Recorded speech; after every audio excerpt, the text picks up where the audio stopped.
C'est un rendez-vous entre professionnels qui se connaissent bien et c'est aussi et surtout un outil de travail. Les stations aujourd'hui, elles sont en train de fermer, certaines le sont déjà. Elles connaissent à peu près le résultat financier, elles ont des grandes masses et elles commencent à réfléchir, à dire bon, cette année, vu nos résultats, nous allons plutôt orienter nos investissements vers tel ou tel sujet. On va peut-être changer nos machines, ou alors on va investir dans une remontée mécanique, ou alors on va investir dans la communication. Voilà. Ce sont aujourd'hui des projets qui peuvent prendre forme, qui commencent à prendre forme à l'occasion d'Alpipro.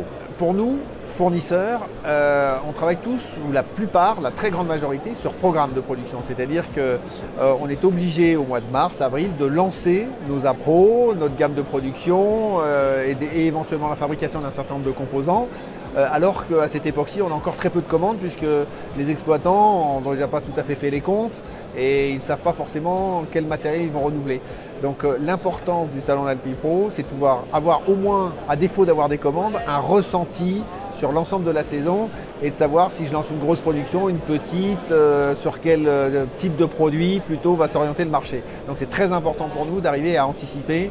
On a d'ailleurs lancé avec l'AFMON une campagne Anticiper c'est gagner pour essayer d'inciter les donneurs d'ordre à commander plus tôt puisqu'évidemment tout ce qui vient changer ce qui a été initialement prévu vient rajouter du coût, éventuellement du risque, du retard en fin de livraison et du risque sur les chantiers puisqu'on est à la fin très pressé de finir le chantier. La deadline, elle est toujours au 25 décembre, ou en tout cas pour les vacances de Noël, quelle que soit la date de commande. Donc ça a un impact direct sur notre activité. Donc le salon Alpipro est vraiment là pour nous aider à anticiper tout ça au mieux. Une anticipation basée sur les premiers résultats de cette saison qui, malgré un début difficile, semble satisfaire les acteurs du secteur. Je dirais que c'est une saison exceptionnelle, c'est-à-dire que même si elle ne se traduit pas en tant que telle dans les chiffres, je trouve qu'on est un secteur industriel dans lequel on a une chance extraordinaire, c'est-à-dire que jusqu'au 27 décembre, on n'avait pas vraiment de produits neige à proposer puisque la neige n'était pas là. Mais du jour où la neige est arrivée, il a suffi de l'annoncer un petit peu partout et on a rempli les stations puisqu'en fait, nombreuses stations étaient moins 20, moins 30 et tout le monde a fait un très bon mois. Il y a toujours quelques exceptions, mais février et mars se sont très bien passés, ce qui fait que tout le monde est revenu à des niveaux, on va dire, corrects, même si ce qui était perdu n'a pas été retrouvé.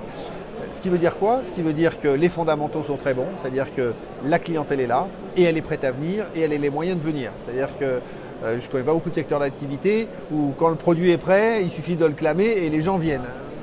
Donc on est très privilégié là-dessus. On a quelques autres petits facteurs qui vont améliorer pour la saison prochaine, type le calendrier scolaire, qui est maintenant plus favorable. Après l'avoir réclamé, on a obtenu gain de cause, ou en tout cas en grande partie. Donc les fondamentaux sont là et je pense que c'est le moment de continuer à investir pour équiper nos domaines skiables. Il ne faut pas oublier qu'on est toujours en concurrence avec nos amis autrichiens qui ont fait une très bonne saison aussi, y compris en début de saison parce qu'ils ont beaucoup plus de neige de culture que nous et dans une plus grosse partie des domaines skiables qui sont enneigés.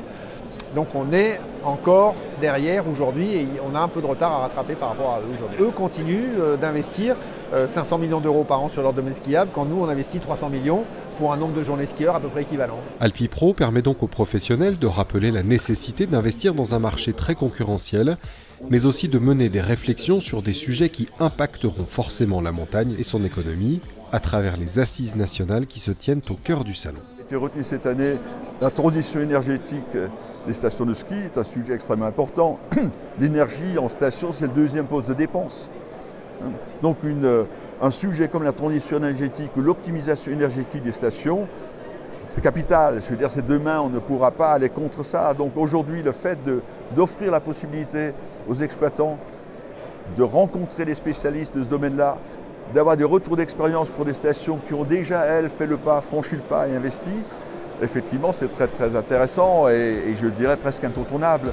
C'est dans une ambiance conviviale et studieuse que les 200 exposants, 250 participants aux assises et près de 2000 visiteurs ont pu échanger sur l'économie et l'aménagement de la montagne.